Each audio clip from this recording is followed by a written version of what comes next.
بسم اللہ الرحمن الرحیم ان اللہ و ملائکتہ یصلون علی النبی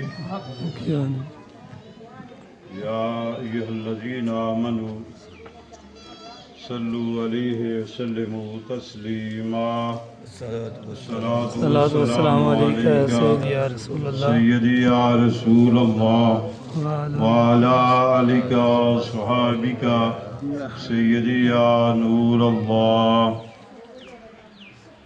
لا الہ الا اللہ لا الہ الا اللہ لا الہ الا اللہ لا الہ الا اللہ لا الہ الا اللہ محمد رسول اللہ صلی اللہ علیہ وآلہ وسلم بسم اللہ الرحمن الرحیم اللہ اللہ اللہ اللہ اللہ اللہ اللہ اللہ اللہ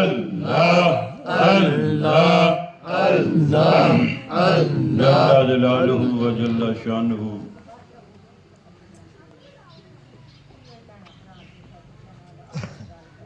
کس کاری ازود عبادت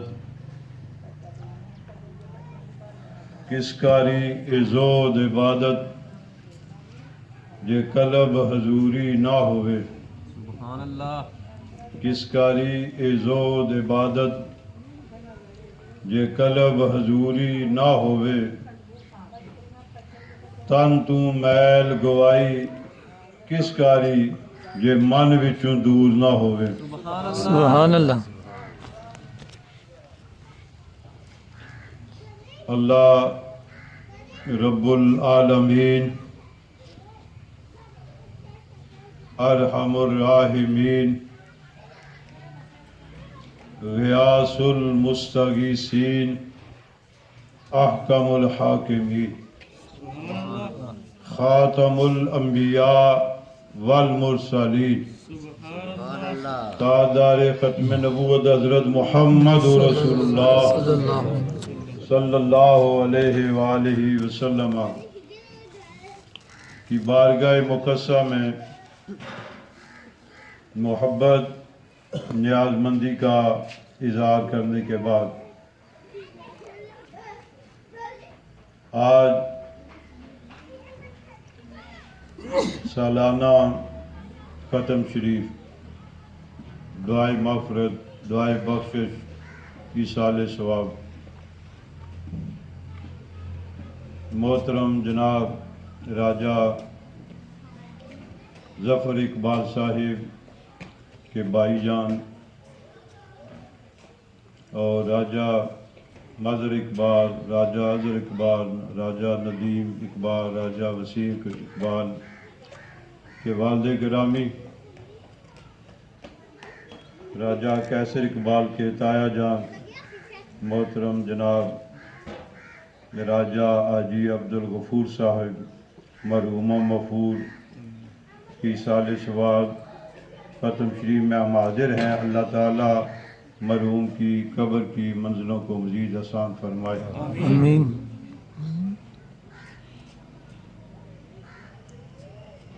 فی زمانہ حالات حاضرہ کچھ ایسے ہیں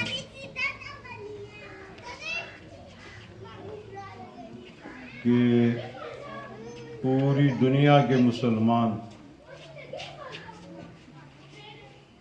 اس وقت غلامی کی زندگی بسر کر رہے ہیں پوری دنیا کے مسلمان اس وقت ظلم اور ستم کی چکی میں پس رہے ہیں جو آزاد ہیں وہ بھی غلام بن گئے ہر طرف اگر کوئی ذلیل ہو رہا ہے رسوا ہو رہا ہے دنیا کے کونے کونے میں تو وہ مسلمان ہی ہو رہا ہے دنیا کے کونے کونے پر اگر کسی پر ظلم ہے، ستم ہو رہا ہے تو وہ مسلمان ہی، پوری دنیا کے مسلمان مظلوم ہیں۔ اب اس کی وجوہات کیا ہیں؟ کئی صدیاں پہلے بزرگان دین نے، صاحبان علم و دانش نے اس کی وجوہات، وجہ بیان فرما دی ہیں، صرف ہم توجہ نہیں کرتے۔ ڈاکٹر اقبال نے بھی جو بزرگان دین نے وجوہات بیان کی ہیں اس کی ترجمانی کی ہے۔ کہا وہ معزز تھے زمانے میں مسلمان ہو کر، وہ معزز تھے زمانے میں مسلمان ہو کر، صدیاں پہلے جو مسلمانوں کی حالت یہ تھی، وہ کامل مسلمان تھے، وہ گھروں میں بھی کامل تھے، دفتروں میں بھی کامل تھے، دکانوں میں بھی کامل تھے، بازاروں میں بھی اور مسجدوں میں بھی کامل مسلمان تھے۔ آج ہماری کیفیت بدل گئی، گھر میں کیفیت کچھ اور ہے، دکانوں پر کچھ اور ہے، دفتروں میں کچھ اور ہے، بازار میں کچھ اور ہے اور مسجد میں کچھ اور ہے۔ صدیاں پہلے جو مسلمان تھے، جیسے وہ مسجد میں نظر آتے تھے ایسے وہ دفتروں میں بھی نظر آتے تھے، ایسے ہی گھروں میں ہوتے تھے، ایسے ہی بازاروں میں ہوتے تھے۔ اس لیے فرمایا وہ معزز تھے زمانے میں مسلمان ہو کر، ہم خوار ہوئے، ذلیل ہوئے، رسوا ہوئے تارک قرآن ہو کر۔ ڈاکٹر صاحب کہہ رہے ہیں کہ جب سے ہم نے ہمارا جو مسلمان کا قرآن کے ساتھ جو ایمانی تعلق ہے، جو محبت کا تعلق ہے، جو مضبوط ہے، مضبوط ہونا چاہیے۔ آج دنیا کی مٹھاس اتنی غالب آ گئی، دنیا کے دھندے اتنے غالب آ گئے ہیں کہ ہر فضول کام کے لیے تو ٹائم ہے، اگر نہیں ٹائم تو اللہ کی کتاب قرآن پڑھنے کے لیے ٹائم نہیں۔ ہم خوار ہوئے، ذلیل ہوئے تارک قرآن ہو کر۔ تو سنیے 15واں سپارہ، ارشاد ربانی ہوتا ہے، قل جاء الحق وزهق الباطل ان الباطل کان زہوقا۔ فرمایا کل، یہ ایک اسم ہے، امر ہے، کل اس کا ایک معنی ہے لفظ کل کا فرما دیجئے۔ کیا معنی ہے؟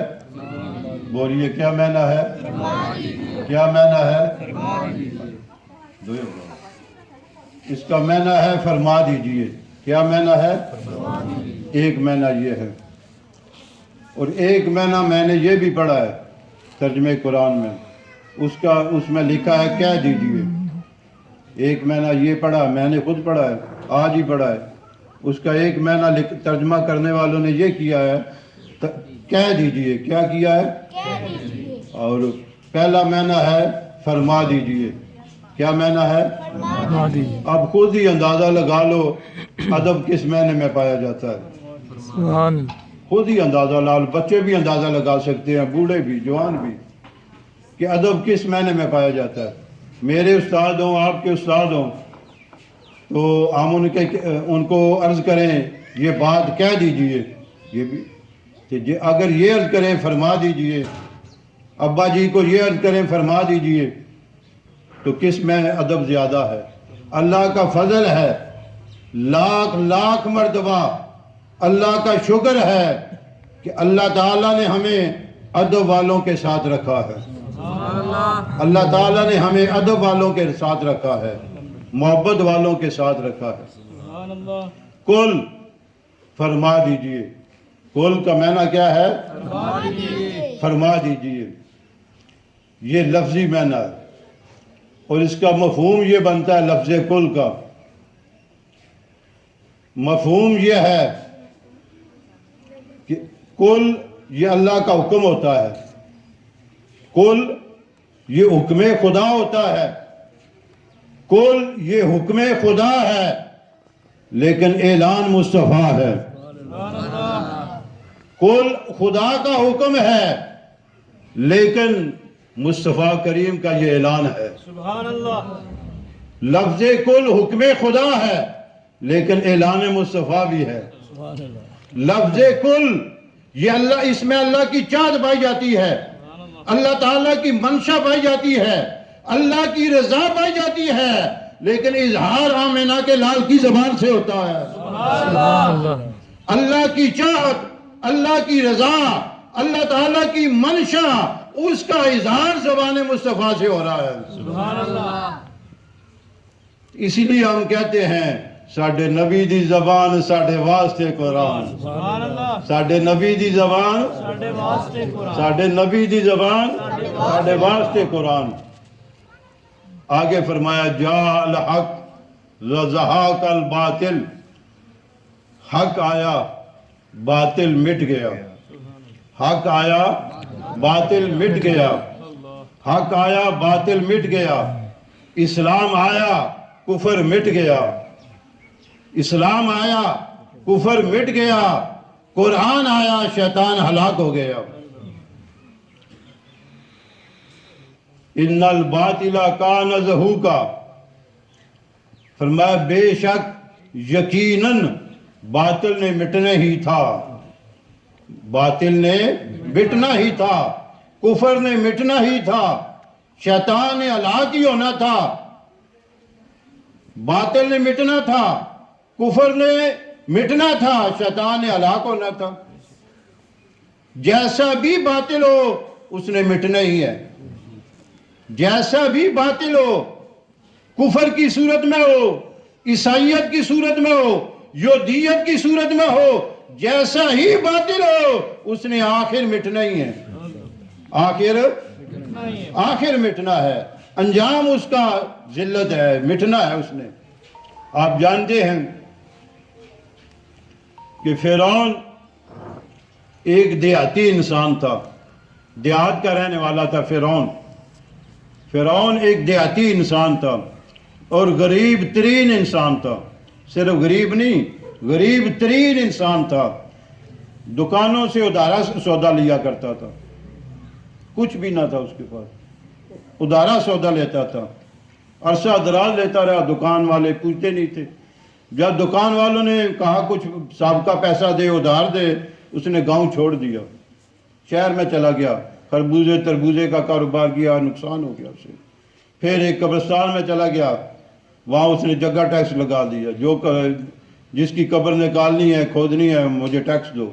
پھر گورنمنٹ نے اسے گرفتار کر لیا، مختصر کروں، آخر بادشاہ کے پاس پیش ہو گیا۔ بادشاہ نے کہا یہ تم میری حکومت کو بدنام کر رہا ہے، رسوا کر رہا ہے؟ کہا نہیں، میں آپ کو ملنا چاہتا تھا، یہ میں نے ملنے کا بہانہ بنایا۔ درباری ملنے نہیں دیتے تھے، اتنا وہ مکار تھا۔ وہ بادشاہ کی چاپلوسی کرتا رہا، بادشاہ نے اسے وزیر بنا لیا۔ پھر چاپلوسی کرتا رہا، بادشاہ نے اسے اپنی بیٹی کا رشتہ دے دیا۔ پھر بادشاہ نے وصیت نامہ لکھ دیا میرے بعد یہ بادشاہ ہو۔ مختصر، جب وہ بادشاہ فوت ہو گیا، فرعون بادشاہی تخت پر بیٹھا، جو پہلی بات اس نے کی، پہلی بات اس نے کہا ہے لوگو انا ربکم الاعلی، میں تمہارا رب ہوں۔ خدائی دعویٰ کر دیا، خدائی، راتوں رات فقیر ایسے ہی آتا ہے، خدائی دعویٰ کر دیا، خدائی دعویٰ کر دیا۔ موسیٰ علیہ السلام تبلیغ کے لیے گئے، اللہ نے حکم دیا موسیٰ علیہ السلام راتوں رات چھوڑ دو، ہجرت کرو۔ فرعون اپنے فرعونیت ساتھ لے کر موسیٰ علیہ السلام کو گرفتار کرنے کے لیے اس نے بھی لشکر تیار کر لیا۔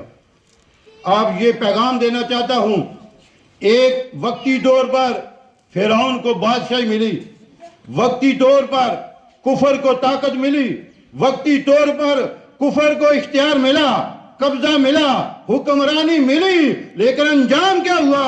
وہ پانی میں غرق ہو گیا،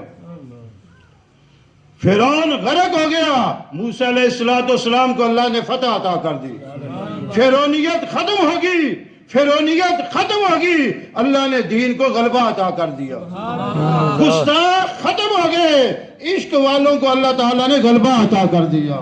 نعرہ تکبیر، نعرہ رسالت، یا رسول اللہ، نعرہ غوثیہ، یا غوث اعظم۔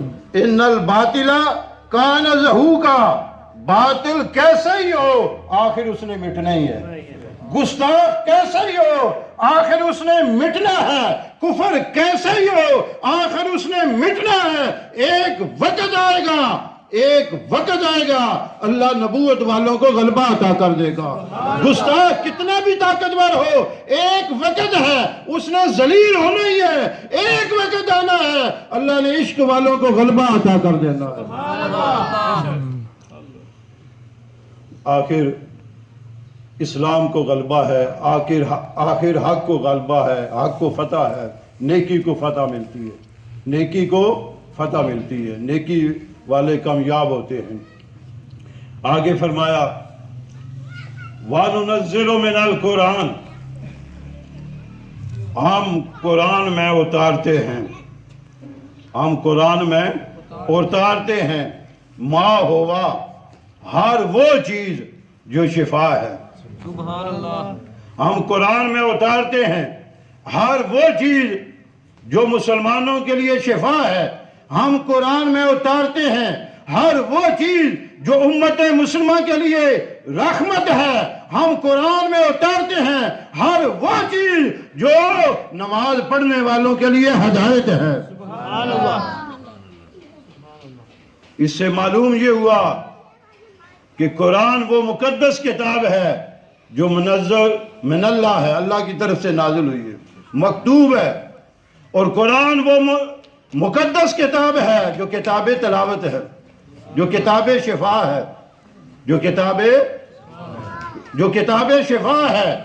قرآن کی ہر صورت میں اللہ نے مسلمانوں کے لیے شفا رکھی ہے، قرآن کے ہر پارے میں اللہ نے امت مسلمہ کے لیے رحمت رکھی ہے، اور قرآن کی ہر منزل میں اللہ تعالیٰ نے مسلمانوں کے لیے ہدایت رکھی ہے۔ سبحان اللہ، قرآن کتاب شفا ہے۔ وَنُنَزِّلُ مِنَ الْقُرْآنِ، ہم قرآن میں اتارتے ہیں ہر وہ چیز جو مسلمانوں کے لیے شفا ہے، جو مسلمانوں کے لیے رحمت ہے، اور قرآن یہ کلام خدا ہے، یہ کلام خدا ہے۔ تو اس کا ایک معنی مفہوم یہ بنتا ہے کلام خدا، خدا ہر نقص سے پاک ہے، ہر عیب سے پاک ہے، اللہ منزہ ہے، مبرہ ہے، ہر نقص سے پاک ہے، ہر عیب سے پاک ہے، خدا ہر عیب سے پاک ہے، اور جو کلام خدا ہے وہ بھی ہر عیب سے پاک ہے، وہ بھی ہر نقص سے پاک ہے، اور اتنی پاک ہے، اتنی پاک ہے اس میں شک کی گنجائش ہی نہیں ہے۔ سبحان اللہ، رب کی ذات میں کسی قسم کے نقص کی گنجائش نہیں، کسی قسم کے عیب کی کوئی گنجائش نہیں، اور کلام خدا میں بھی کسی قسم کے نقص اور کسی قسم کے عیب کی گنجائش ہی نہیں ہے۔ سبحان اللہ، قرآن میں آتا ہے کل من علیہا فان، ہر چیز نے فنا ہونا ہے، ہر چیز کو فنا ہے، جمادات کو بھی، نباتات کو بھی، حیوانات کو بھی، جنات کو بھی، برگ و ثمر کو بھی، شمس و قمر کو بھی، لیل و نہار کو بھی، زمین و زمان کو بھی، مکین و مکان کو بھی، کائنات کی ہر چیز کو فنا ہے، ہر چیز کو فنا ہے، لیکن اللہ تو باقی ہے، اللہ کے لیے فنا تو نہیں، اللہ کو تو بقا ہے، اللہ کے لیے بقا ہے، اللہ تعالیٰ کو ہمیشہ ہمیشہ کے لیے بقا ہے، تو کلام خدا کو بھی کوئی فنا نہیں ہے۔ کلام نفسی ہمیشہ ہمیشہ کے لیے ہے، کلام نفسی ہمیشہ ہمیشہ کے لیے ہے، خدا بھی ہمیشہ ہمیشہ کے لیے، اللہ کی کلام بھی ہمیشہ ہمیشہ کے لیے ہے، ہمیشہ ہمیشہ کے لیے۔ تو یہ کلام خدا ہے، اور قرآن وہ مقدس کتاب ہے، وہ مقدس کتاب ہے جس میں شفا ہے، جس میں ہدایت ہے، یہ کلام خدا بھی ہے اور کتاب خدا بھی ہے، کتاب خدا بھی ہے، اور یہ وہ مقدس کتاب ہے جس میں سیرت مصطفیٰ بھی ہے، سبحان اللہ، جس میں صورت مصطفیٰ کا بھی ذکر ہے، جس میں عظمت مصطفیٰ کا بھی ذکر ہے، جس میں شان مصطفیٰ کا بھی ذکر ہے۔ سبحان اللہ، مستند کتابوں میں یہ روایت موجود ہے اور مشہور بھی ہے کہ صحابہ کرام علیہم رضوان نبی کریم صلی اللہ علیہ وسلم کے غلام نوکر ام المومنین حضرت عائشہ صدیقہ رضی اللہ تعالی عنہا آپ کی بارگاہ میں حاضر ہوئے۔ صحابہ عرض کی، اے ام المومنین رضی اللہ تعالی عنہا، نبی علیہ السلام کی کوئی سیرت کی بات سناؤ، آپ کی کوئی صورت کی بات سناؤ، آپ کے حالات زندگی کوئی واقعہ سناؤ، آپ کا اخلاق سنا دو، آپ کا خلق سنا دو، کوئی آپ کی سیرت کی بات سنا دو۔ ام المومنین رضی اللہ تعالیٰ عنہ نے فرمایا مجھ سے پوچھنے والوں، کیا تم نے قرآن نہیں پڑھا؟ کیا تم نے قرآن نہیں پڑھا؟ آپ نے اشارہ فرما دیا، قرآن کے ہر لفظ میں ذکر مصطفیٰ ہے، سبحان اللہ، قرآن کے ہر جملے میں عظمت مصطفیٰ ہے، سبحان اللہ، سیرت مصطفیٰ کا ذکر ہے، صورت مصطفیٰ کا ذکر ہے۔ تو صحابہ نے عرض کی، آپ فرمائیے پڑھا تو ہے؟ تو ام المومنین رضی اللہ تعالیٰ عنہ نے فرمایا، نبی کی بات پوچھتے ہو، نبی کی سیرت کی بات، نبی کی صورت کی بات پوچھتے ہو، نبی کے خلق کی بات پوچھتے ہو، نبی کے اخلاق کی بات پوچھتے ہو؟ فرمایا کانا خلقہ، اب قرآن نبی کا سارا اخلاق، اس کا نام قرآن ہے۔ سبحان اللہ، سبحان اللہ، نبی کی سیرت، نبی کی صورت، نبی کی عظمت، نبی کی شان، نبی کا خلق، نبی کا اخلاق، فرمایا یہ سارا قرآن نبی کا خلق ہے۔ اسی لیے کھڑی شریف والے بزرگ فرماتے ہیں، شاہ ملوک والے کیا فرماتے ہیں؟ زیرہ زبراں، زیرہ زبراں، شدہ مداں، شان وچ نبی دے، زیرہ زبراں شدہ مداں، شان وچ نبی دے آئیاں، آما لوگاں خبر نہ کائی، خاصا رمضاں پائیاں، خاصا رمضاں پائیاں۔ تو قرآن وہ مقدس کتاب ہے۔ یہ قرآن کے حوالے سے بات اس لیے کر رہا ہوں کہ شروع میں عرض کیا کہ امت مسلمہ مظلوم ہے، ہاں ظلم امت مسلمان پر ہو رہا ہے، ظلم کی چکی میں ہر جگہ مسلمان پس رہے ہیں، اس میں ہماری سستی بھی ہے، ہماری غفلت بھی ہے، اور اسلام کے دشمن اسلام کو ختم کرنے کی کوشش کر رہے ہیں، اسلام کے دشمن قرآن کو جلانے کی کوشش کر رہے ہیں۔ جو دشمن ہے اسلام قرآن کو جلانے کی کوشش کرتے ہیں، ان کا مقصد کیا ہے کہ کہتے ہیں مسلمانوں ہم تمہارے قرآن سے نفرت کا اظہار کرتے ہیں۔ مٹا تو سکتے نہیں، مٹا تو نہیں سکتے، لیکن ان کا یہ مقصد ہے کہ مسلمانوں ہم تمہاری اس کتاب سے نفرت کا اظہار کرتے ہیں، اپنی نافرمانی کا اظہار کرتے ہیں، اس کتاب سے دوری کا اظہار کرتے ہیں۔ تو ہم یہ کہتے ہیں، یہ موضوع اس لیے بیان کر رہا ہوں کہ اگرچہ ہم 15ویں صدی کے گنہگار مسلمان ہیں اور یہ کہتے ہیں کہ گنہگار ضرور ہیں، لیکن آج بھی ہم اسلام کے بھی وفادار ہیں، آمینہ کے لال کے بھی وفادار ہیں، اور قرآن کے بھی وفادار ہیں۔ تاجدار ختم نبوت زندہ باد، زندہ باد، تاجدار ختم نبوت زندہ باد، زندہ باد، لبیک لبیک لبیک یا رسول اللہ، لبیک لبیک لبیک یا رسول اللہ، لبیک لبیک لبیک یا رسول اللہ، لبیک۔ فرمایا ہم قرآن میں اتارتے ہر وہ چیز جو شفا ہے، جو رحمت ہے، جو رحمت ہے۔ وَلَا يُزِيدُ الظَّالِمِينَ إِلَّا خَسَارًا، ظالموں کو اس سے نقصان ہوتا ہے، خسارہ ہوتا ہے، ظالموں کو اس سے خسارہ ہوتا ہے، ظالموں کو اس سے خسارہ ہوتا ہے، مسلمانوں کو اس سے شفا ملتی ہے، منافقوں کو اس سے نقصان ہوتا ہے، عشق والوں سے اس سے محبت رسول حاصل ہوتی ہے. فرمایا ظالموں کو اس سے نقصان ہوگا. ظالم قرآن پڑھے گے انہیں خسارہ ہوگا.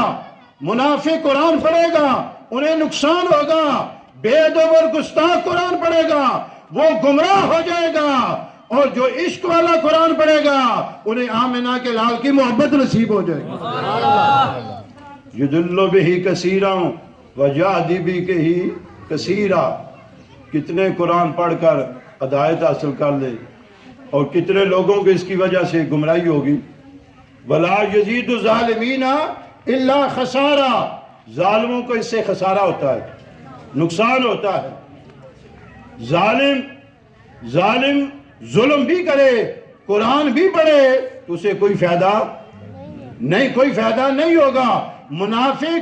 منافقت بھی کرے قرآن بھی پڑھے اسے کوئی فائدہ نہیں ہوگا.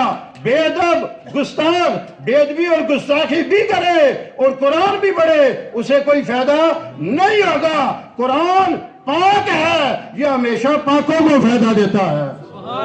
قرآن طیب ہے, طاہر ہے. جن کے سینے پاک ہوتے ہیں قرآن ان کو برکتیں عطا کر دیتا ہے. قرآن نور ہے, قرآن نور ہے. قرآن پڑھنے سے انوار و تجلیات کا نزول ہوتا ہے.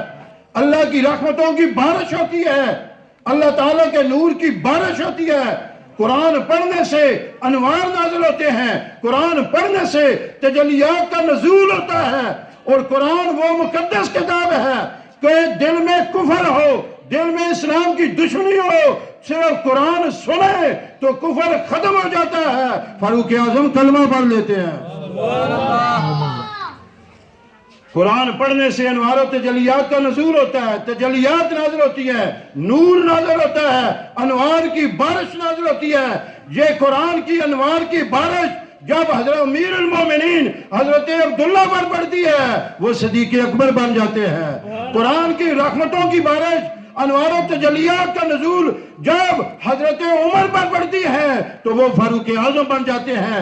جب حضرت عثمان پر پڑتی ہے وہ غنی بن جاتے ہیں. جب حضرت علی پر پڑتی ہیں وہ شیر خدا بن جاتے ہیں.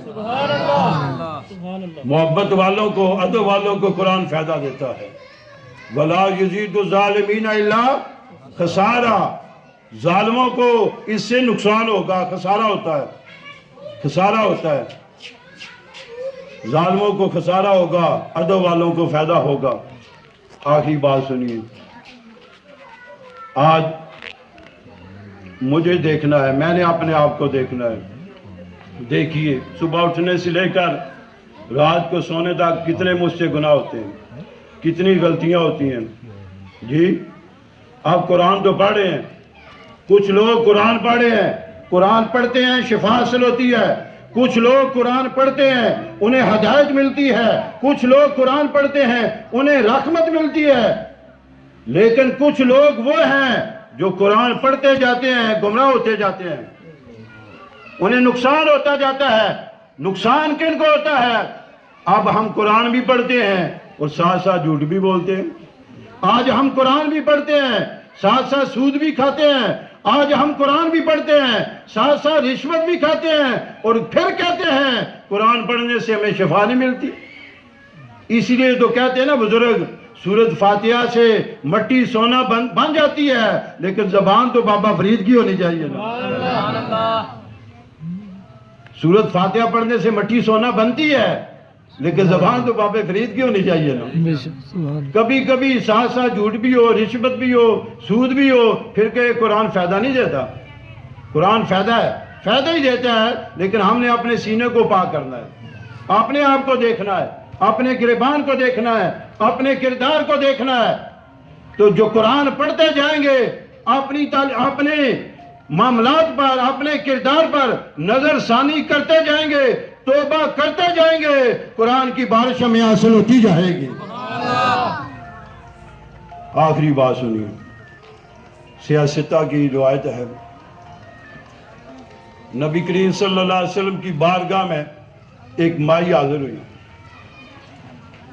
عرض کی یا رسول اللہ صلی اللہ علیہ وسلم یہ میرا بیٹا ہے، اس کے پیٹ میں درد ہے، میرے بیٹے کے پیٹ میں درد ہے۔ نبی علیہ السلام نے فرمایا گھر چلی جا کر سورۃ فاتحہ پڑھ، اسے دم کرنا یا پانی پلانا۔ مائی گھر گئی، سورۃ فاتحہ پڑھی، دم کیا یا پانی پلایا، تو بیٹے کے پیٹ میں جو درد تھا وہ پہلے سے زیادہ ہو گیا، وہ پھول بھی گیا، پہلے سے زیادہ ہوگی، بیماری بڑھ گئی۔ دوسرے دن پھر مائی گئی، عرض کی میرے بیٹے کے جو بیماری تھی پیٹ میں وہ بڑھ گئی ہے، پیٹ پھول گیا ہے۔ فرمایا گھر چلی جا، سورۃ فاتحہ پڑھ، اس پر دم یا پانی پلا دینا۔ دوسرے دن پھر اس نے پڑھا، سورۃ فاتحہ پڑھی، بیماری اور بڑھ گئی، پیٹ پھول گیا، زیادہ پھول گیا، ماں ہی ہوتی ہے۔ تیسرے دن پھر حاضر ہوئی، بڑی درد کے ساتھ عرض کرتی ہے یا رسول اللہ بیٹے کو بڑی تکلیف ہے، تکلیف بڑھ گئی ہے، پہلے دن سورۃ فاتحہ پڑھی ہے تکلیف بڑھی ہے، دوسرے دن پڑھی ہے سورۃ فاتحہ پڑھی ہے تکلیف بڑھ گئی ہے۔ تو نبی علیہ السلام نے فرمایا گھر چلی جا، سورۃ فاتحہ پڑھ، اس پر دم کرنا۔ اور ساتھ نبی علیہ السلام نے فرمایا مائی سن، تیرے پڑھنے میں نقص ہو سکتا ہے، اللہ تعالیٰ کی کلام میں شفا ہے۔ فرمایا تیرے پڑھنے میں خرابی ہو سکتی ہے، اللہ کی کلام میں شفا ہے، جو کر جا سورۃ فاتحہ پر، اللہ تیرے بیٹے کو شفا عطا کرے گا۔ تیسرے دن گئی، پھر سورۃ فاتحہ پڑھی، بیٹے کو پانی پلایا، اس کا بیٹا ٹھیک ہو گیا۔ ہمارے پڑھنے میں فرق ہو سکتا ہے، ہماری سوچ میں فرق ہو سکتا ہے، ہمارے کردار میں فرق ہو سکتا ہے، ہماری نیت میں فرق ہو سکتا ہے۔ اللہ تعالیٰ نے سارے کا سارا قرآن میں شفا ہی شفا رکھی ہے۔ قرآن سارے کا سارا شفا ہی شفا ہے، قرآن سارے کا سارا رحمت ہی رحمت ہے، ہدایت ہی ہدایت ہے۔ ولا یزید الظالمین الا خسارا، ظالموں کو نقصان ہوتا ہے، ایمان والوں کو قرآن پڑھنے سے شفا ملتی ہے۔ اللہ کریم ہمیں قرآن پاک پڑھنے سمجھنے کے بعد عمل کی توفیق عطا فرمائے۔